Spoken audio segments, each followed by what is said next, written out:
Celeste Winters had always preferred the company of books to people. At 28, she moved through life like a whisper, barely disturbing the air around her.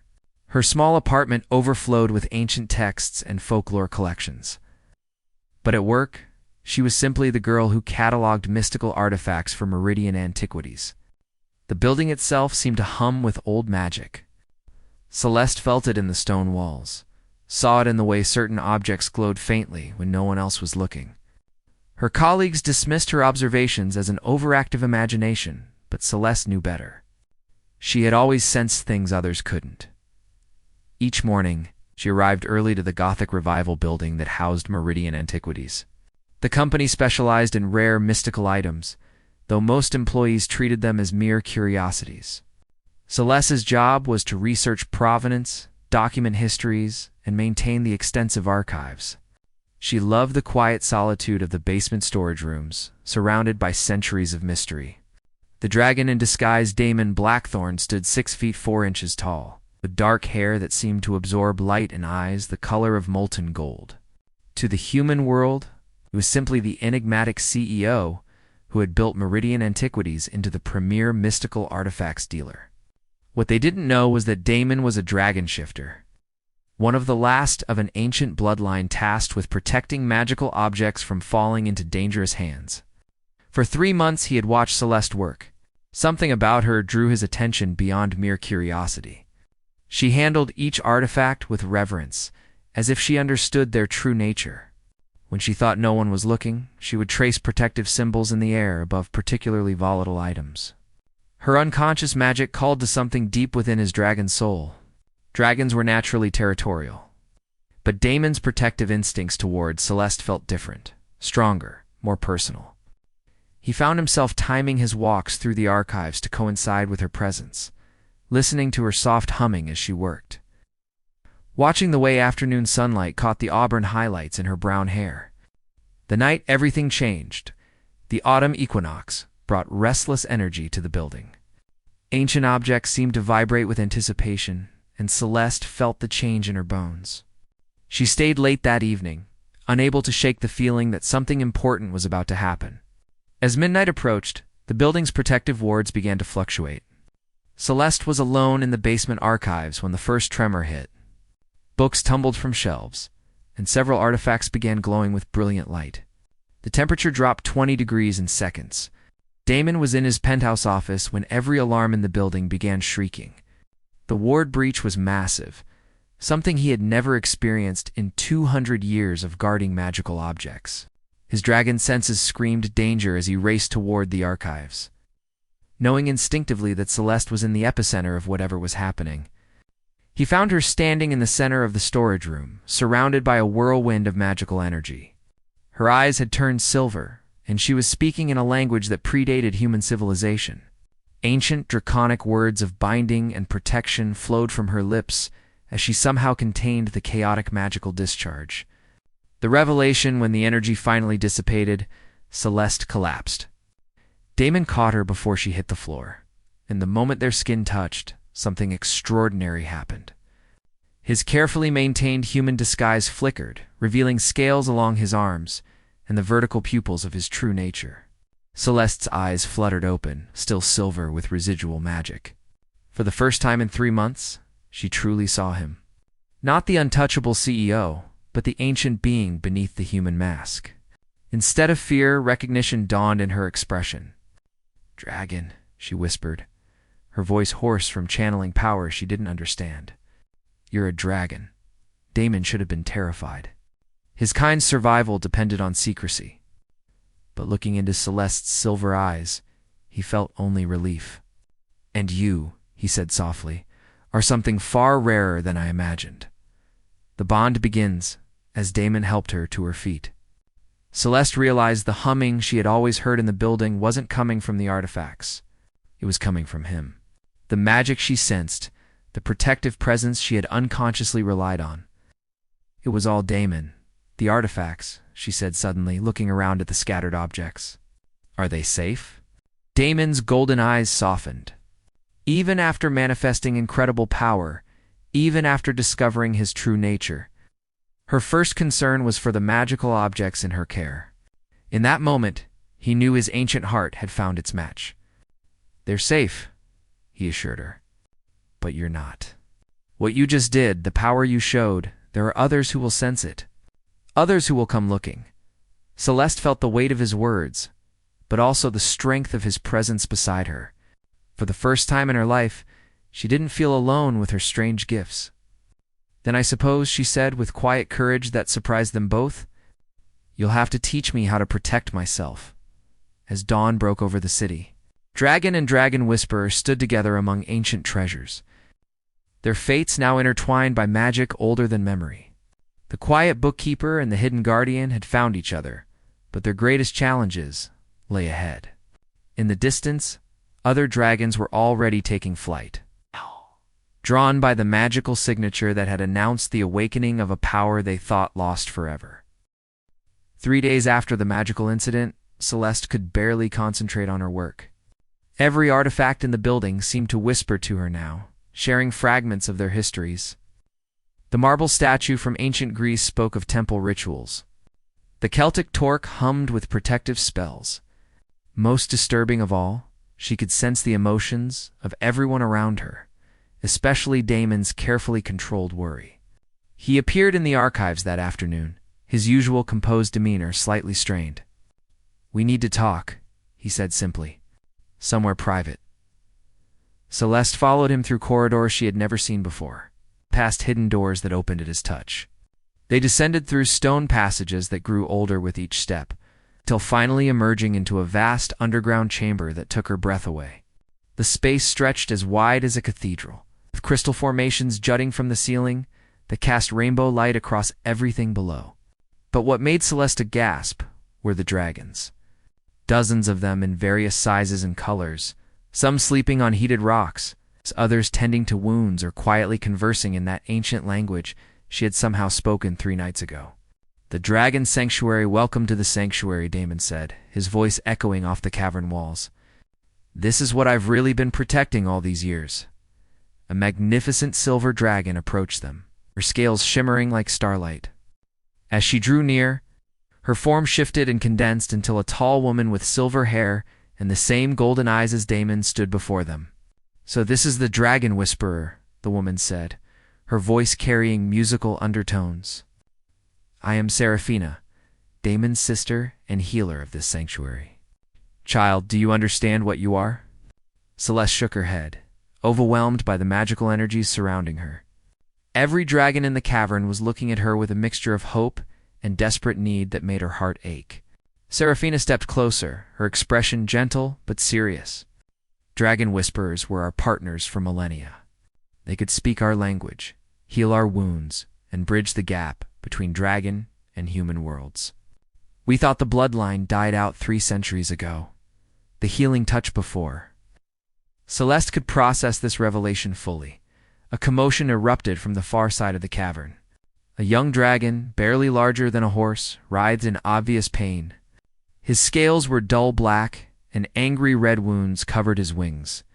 "Tobias was attacked by shadow wraiths," Seraphina explained urgently. "We've tried everything, but the dark magic is too strong. It's killing him slowly." Without thinking, Celeste hurried toward the injured dragon. The moment she knelt beside him, she felt his pain as if it were her own. Her hands moved instinctively to his wounds, and silver light began to flow from her fingertips. The ancient words came naturally now, a healing song that seemed to originate from the deepest part of her soul. The shadow magic fought against her light, but Celeste persisted, pouring her newfound power into cleansing the corruption from Tobias's wounds. When the light finally faded, the young dragon's scales had returned to their natural deep blue, and his wounds had closed completely. He lifted his great head to look at her with eyes full of gratitude, then gently nuzzled her shoulder in a gesture of pure affection. The growing bond, the entire sanctuary fell silent. Then, one by one, every dragon present bowed their heads in acknowledgement of what they had witnessed. Celeste had not just healed Tobias. She had purged dark magic that should have been beyond any mortal's power to touch. Damon knelt beside her, his eyes burning with an intensity that made her pulse quicken. "Celeste," he said softly, "what you just did hasn't been seen in over 300 years. You're not just a dragon whisperer. You're the strongest one ever recorded." As if responding to his words, the bond between them suddenly intensified. Celeste could feel Damon's emotions as clearly as her own, his protective fury toward anything that might harm her, his growing love that he fought to control, his fear that their different natures would ultimately keep them apart. "I can feel what you feel," she whispered in amazement. "And I you," he replied, his human facade completely dropped now. Dragon fire flickered behind his golden eyes. "Celeste, this bond between us, it's more than attraction. Dragons mate for life, and when we find our true partner, the connection is absolute." The threat emerges. Their moment of discovery was shattered by the sound of warning horns echoing through the cavern. Seraphine's expression turned grim as she shifted back into her dragon form, silver scales now bristling with agitation. "They've found us," she announced, her mental voice reaching every dragon present. "The Shadow Clan has traced the magical signature from 3 nights ago. They're above ground, demanding we surrender the Dragon Whisperer." Damon's transformation was instantaneous and magnificent. His human form dissolved into that of a massive black dragon, with scales that gleamed like obsidian and eyes like molten gold. He positioned himself protectively between Celeste and the cavern entrance. Wings spread wide in a clear challenge to anyone who might threaten her. But Celeste stepped forward, her chin raised with newfound courage. "I won't hide while others fight because of me. If I'm truly what you say I am, then I need to learn to protect myself and everyone I care about." As she spoke, silver light began to emanate from her skin, and for the first time, she felt the full extent of her power awakening. The dragons around her responded to her energy, their own magic amplifying and harmonizing with hers. In that moment, she understood that she wasn't just a bridge between worlds, she was the key to saving both of them. Above ground, the Shadow Clan dragons circled the building like vultures, their dark magic leaving frost patterns on the windows. The final confrontation was coming. Celeste knew that her choice would determine the fate of every dragon in the sanctuary below. The leader of the Shadow Clan landed on the roof of Meridian Antiquities with a sound like thunder. Vorthok was an ancient dragon whose scales had turned the color of midnight, and his eyes burned with cold fire. His voice boomed through the building as he spoke in the old tongue, his words carrying the weight of absolute authority. "Dragon Whisperer," his mental voice reached every corner of the sanctuary. "You will come to us willingly, or we will take you by force. Your power belongs to dragonkind, not to these weak guardians who hide among humans." Celeste felt the fear ripple through the sanctuary dragons. But she also sensed something else, their unwavering determination to protect her. Young Tobias, whom she had healed, positioned himself beside Damon despite being barely a quarter of the larger dragon's size. Even the smallest dragons in the sanctuary spread their wings in defiance. Seraphina approached in her human form, her silver hair now braided with protective charms. "The Shadow Clan seeks to control you, child. They believe dragon whisperers should be bound to serve dragons as slaves, not as partners. They would use your power to dominate the human world." Damon's dragon form towered above them all, his obsidian scales reflecting the crystal light like armor. "They'll have to go through me first," he rumbled, protective fury radiating from every line of his massive body. The ancient portal, but Celeste had been listening to the whispers of the artifacts above ground, and she had learned something crucial. "There's another way," she said, her voice cutting through the tension. "The Celtic mirror in the archives, it's not just a scrying tool. It's a portal to the dragon realm." The sanctuary fell silent. The dragon realm was the ancestral home of all dragonkind, accessible only during the celestial alignment that occurred once every century. By incredible coincidence, that alignment was happening tonight. "The Dragon Council," Seraphina breathed. "If we could reach them, they could overrule the Shadow Clan's claim on you." Damon's golden eyes blazed with hope and terror in equal measure. "Celeste, the Dragon Realm exists outside normal time and space. For you to enter as a human, even with your power, the journey could kill you. And if the Council doesn't accept you, you'll be trapped there forever." Love's true test standing in the center of the sanctuary. Surrounded by dragons who had become her unlikely family, Celeste felt the weight of impossible choices. She could surrender to the Shadow Clan and become their prisoner, potentially saving the sanctuary, but losing herself. She could stay and fight, risking the lives of everyone she had come to love. Or she could risk everything on a journey to the Dragon Realm, but looking at Damon. Seeing the anguish in his ancient eyes, she realized there was something else at stake. "If I go to the Dragon Realm," she asked quietly, "what happens to us? To this bond between us?" Damon shifted back to his human form, his face etched with pain. "Dragon bonds are eternal, but they exist strongest in the realm of our birth. If you choose to stay in the Dragon Realm, you would become fully dragon yourself. You would gain immortality, power beyond imagining. But you would leave your human life behind forever." The choice crystallized in her mind with perfect clarity. This wasn't just about saving the sanctuary or defeating the Shadow Clan. This was about choosing who she truly wanted to be. The portal opens above them. Vorthex's patience was running out. His roar shook the building, sending books tumbling from shelves in the archives far overhead. "Time grows short, little whisperer. Choose now or face the consequences." Celeste stepped forward, silver light beginning to emanate from her skin. "I choose the Dragon Realm," she announced, her voice carrying new authority. "But not as your prisoner or your slave. I go as an equal, to stand before the council and forge a new alliance between our peoples." The journey to the archives was swift but perilous.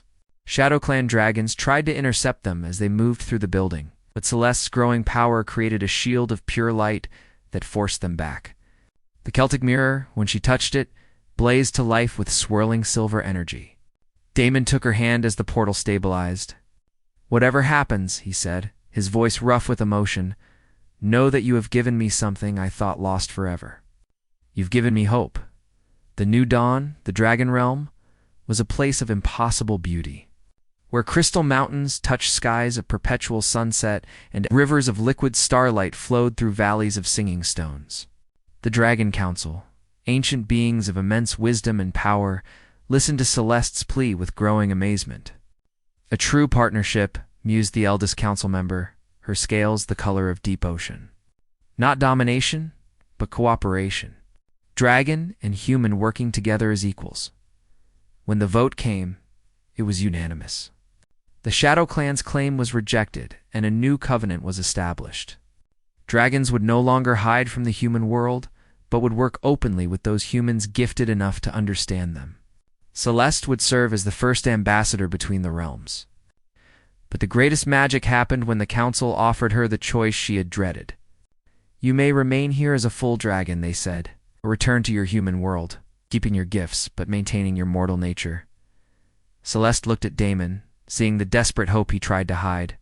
"I choose both," she said with quiet confidence. "I choose to build bridges, not walls. I'll spend part of my time in each realm, helping both our peoples learn to trust again. Love transcendent. Back in the human world." The sanctuary had become an embassy of sorts. Humans with magical gifts came to learn alongside dragons. Young Tobias had appointed himself Celeste's personal guardian, following her everywhere with devoted loyalty. And Damon, freed from the burden of secrecy, had become something new, a protector not just of dragons, but of the growing partnership between their species. On quiet evenings, Celeste and Damon would walk through the sanctuary, watching human children laugh as young dragons performed aerial dances for their amusement. The bond between them had only grown stronger, enhanced by the knowledge that they had chosen each other freely, despite all obstacles. "Do you ever regret it?" Damon asked one evening as they stood overlooking the city from the sanctuary's hidden balcony. "Giving up the chance for immortality?" Celeste smiled, her hand finding his.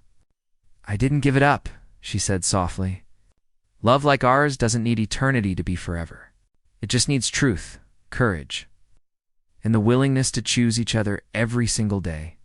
As the stars wheeled overhead and the city slept peacefully below, Dragon and Dragon Whisperer stood together, guardians of a new age where magic and mundane, ancient and modern, could finally coexist in harmony. Their love had not just survived the impossible, it had transformed the world.